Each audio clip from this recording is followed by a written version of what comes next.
5. जीवहिंसा करू नका, म्हणा करू नका. जीवहिंसा, चोरी, वाईट, खोट आणि दारू, गांजा, सिगारेट या 5 शिलाचं पालन केलं तर तुमच्या घरात कधी दुःख येणार नाही, जेल मध्ये कैदी सुद्धा जाणार नाही. उपासकांना अजून एक सांगतो, सिद्धार्थ गौतम राजाचा मुलगा होता. हे जे बुद्ध दिसतात ते 5वे बुद्ध आहेत. यांचं नाव दीपंकर आहे. हे सिद्धार्थ गौतम नाही का, हे दीपंकर. असे 27 बुद्ध होऊन गेले. पण सिद्धार्थ गौतमाचं सांगतो, जेव्हा सिद्धार्थ गौतम बुद्ध गयाला गेले आणि 4 आठवडे ध्यानाला बसले तेव्हा त्यांना ज्ञान प्राप्त झालं. काय प्राप्त झालं? इकडे लक्ष द्या. ज्ञान प्राप्त झालं. ज्ञान प्राप्त झालं म्हणजे काय प्राप्त झालं? तर त्यांना जगातले 4 सत्य समजले. किती सत्य समजले? बोलत राहा, पुरुष मंडळी बोलत राहा. किती सत्य समजले? 4. तुम्हाला समजतं का सांगा? भगवान बुद्धाला पहिलं सत्य समजलं, जगात दुःख आहे. बुद्धाला पहिलं सत्य काय समजलं? बोलत राहा, जगात.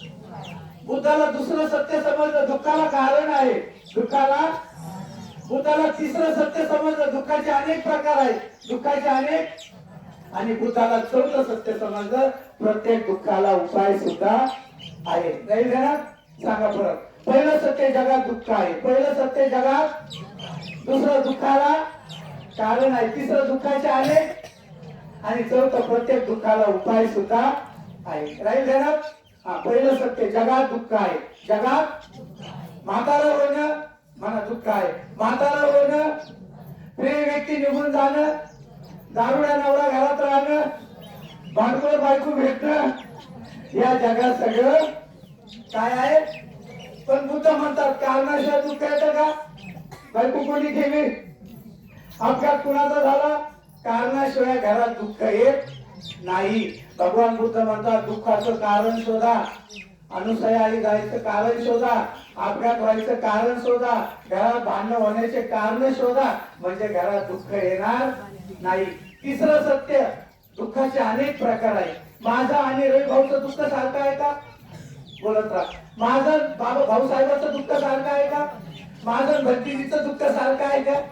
माझं नथनीवाल्या आईचं दुःख सारखं आहे का? माझं चष्मेवाल्या आईचं दुःख सारखं आहे का? आपल्या दुःखाचे अनेक काय आहे. मराठी समाजाच्या गळ्यात एक माळ असते.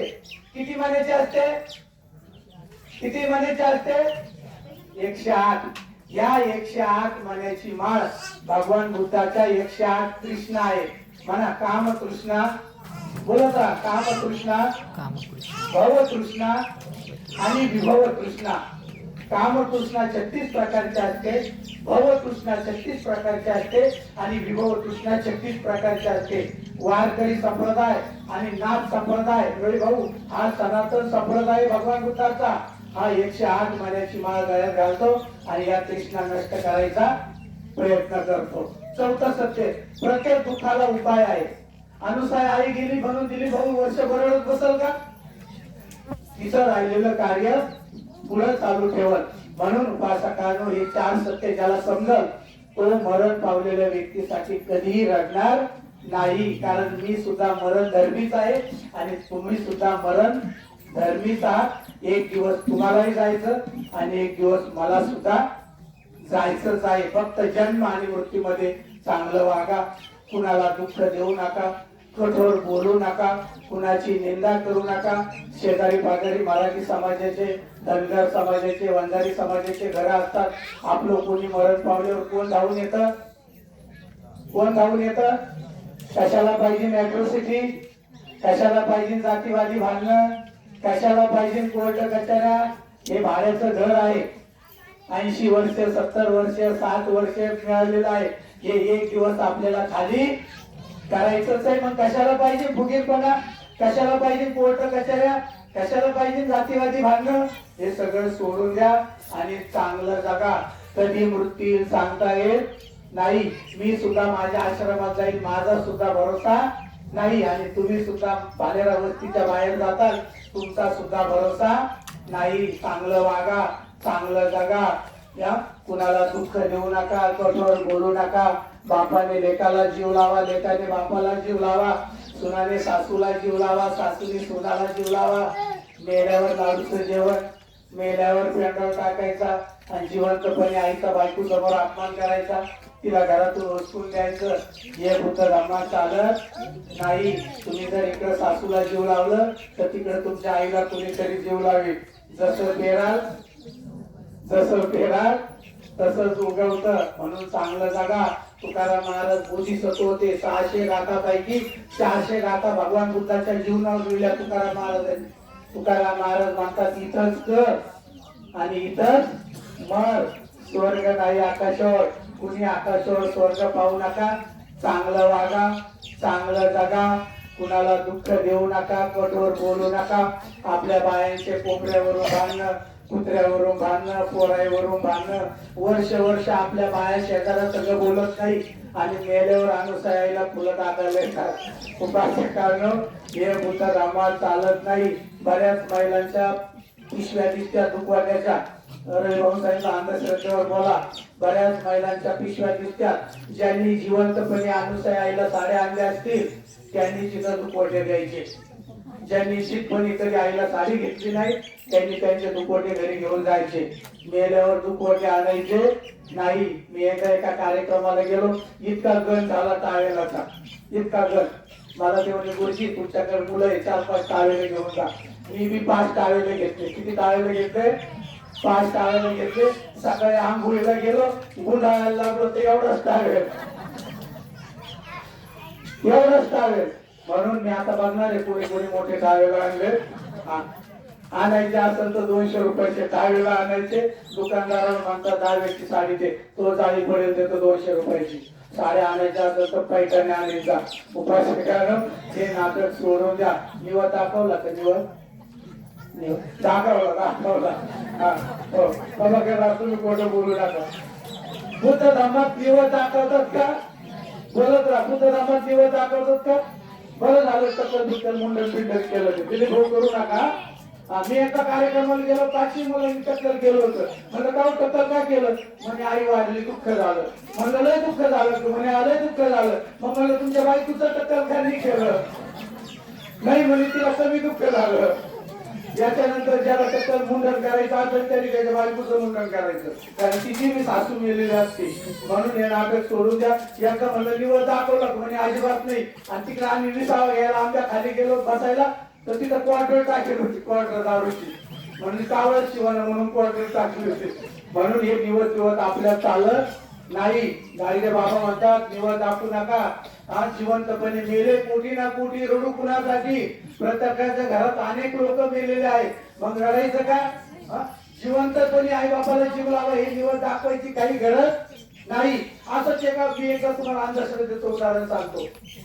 पारनेरला एका मोहन बाबा मरण पावले. कोण मरण पावलं?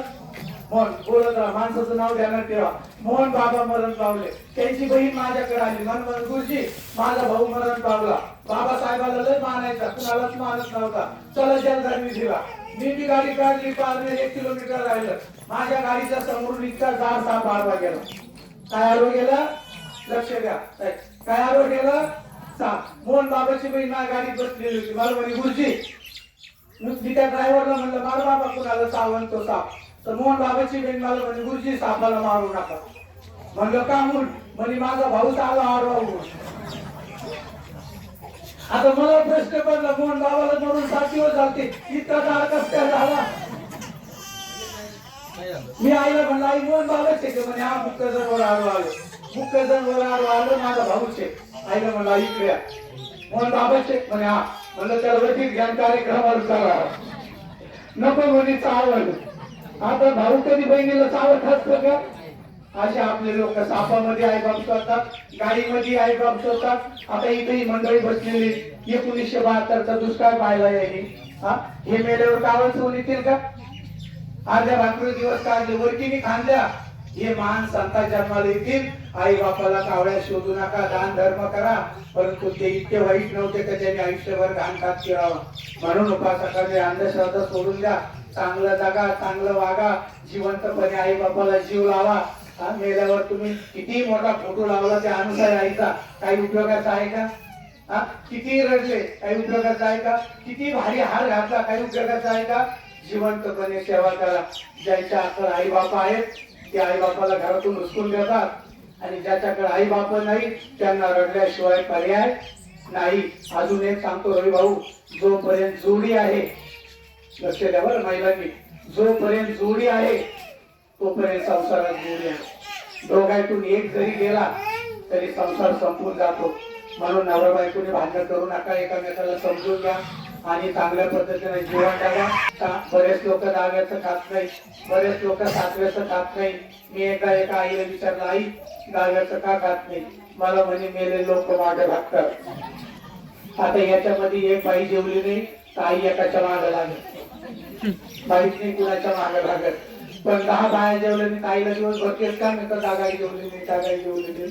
जे या कार्यक्रमात उपाशी जातील त्यांनी जाता जाता एक गोष्ट ध्यानात ठेवायची, तुम्ही जर अशा कार्यक्रमात जेवले नाही तर आई तुम्ही मेल्यावर सुद्धा तुमचं कुणी खाणार नाही. ही अंधश्रद्धा सर्वांनी काढून टाका, सर्वांनी जेवण करा, या परिवाराच्या पुण्यकर्मात वाढ करा आणि चांगलं आयुष्य जगा.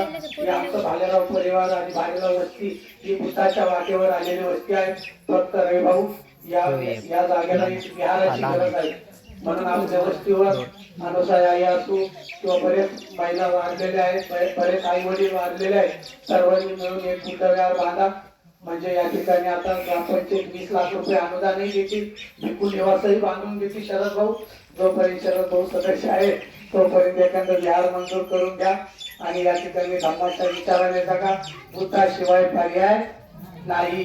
बाबासाहेब जन्माला आले नसते तर कदाचित तुम्ही इथं बसल्या नसत्या. रमाईला घालायला साडी होती का? काय नेसली होती? फेटा नेसली होती. काय नेसली होती? आणि आज तुमच्या कपाटामध्ये साड्या ठेवायला कपाट उघडला कपाटा बघा, तरी बी दिवसभर गाऊनवरच राहतात. ज्या महिला गाऊनवर राहतात तिकडे लक्ष द्या, ज्या महिला गाऊनवर राहतात त्यांनी चांगल्या चांगल्या साड्या घालत जा. भावाच्या नातेवाईकाच्या नाही तर मेल्यावर त्या जाळून टाकतात आणि तुमचा जीव त्या कपाटातल्या साड्यामध्ये गुंतून जातो. म्हणून चांगल्या चांगल्या साड्या घाला, ते गाऊन बंद करा आणि चांगला. अजून सुद्धा आता आपले लोक बुद्धाच्या विहारात, बुद्धाच्या विचाराकडे आहे. बघा माझ्या आई बहिणी किती टकाटक बसलेल्या आहेत, बघा किती गळ्यामध्ये सोनं दिसतंय, काहीच्या गळ्यात गंडेदोरे दिसतात. झाकू नका आता, बरं काय बरं झाल्यावर काढून टाकाय. हे गंडेदोरे सोडून द्या. बाबासाहेबांनी 1956 ला सगळं नष्ट केलं, अंधश्रद्धा सगळ्या काढून टाकल्या आणि आपल्याला शुद्ध बनवलं. म्हणून याच्यानंतर सगळे हे गंडेदोरे वगैरे सोडून द्या आणि बुद्धाच्या विचाराने जगा. झाकू नका, दिसलंय मला उभा जगानं चांगलं वागा, चांगलं जागा. माझ्या आई बहिणीला सांगणं आहे, इकडे लक्ष द्या. मोबाईल चीन मध्ये तयार होतो. कुठं तयार होतो? तिथं 1 ते 5वीच्या मुलांना मोबाईल वापरायची बंदी आहे. आज आपल्या एवढ्या पोराला जेवायच्या टायमाला मोबाईल द्यावा लागतो, तेव्हा पोटात भाकर जाते. म्हणून आपल्या मुलांना मोबाईल पाहू देऊ नका. जे लहान लहान लेकर त्यांनी उभ्या राहा पटकन, मला संकल्प करायचा, उठवा त्याला. जे मोबाईल पाहते उभा राहा लवकर, तिथे या लवकर, उभा राहा दिदी, उभा राहा, आशीर्वाद घ्या उभा राहा. चला लहान लहान लेकर बोलवा पटकन, लहान याला मोबाईल घ्या. चला चला पटकन आणा, इकडे आणा त्याला, आणा. चला हात जोडा, हात जोडा, हात जोडा. आशीर्वाद घ्यायचा. लहान लहान लेकर आजारी पडू नये म्हणून आशीर्वाद घ्यायचा. म्हणा आजपासून आम्ही मोबाईल, कार्टून, गेम न पाहण्याची प्रतिज्ञा करतो. मला आजपासून मी मोबाईल, कार्टून, गेम न पाहण्याची प्रतिज्ञा करतो. साधू साधू साधू. तुम्ही पाहता का?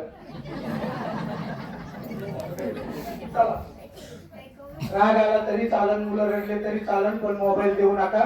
कारण 20 वर्षानंतर जे मोबाईल पाहतात त्यांना चष्मा लागला जाईल. सर्वांनी हात जोडा, आशीर्वाद गाता.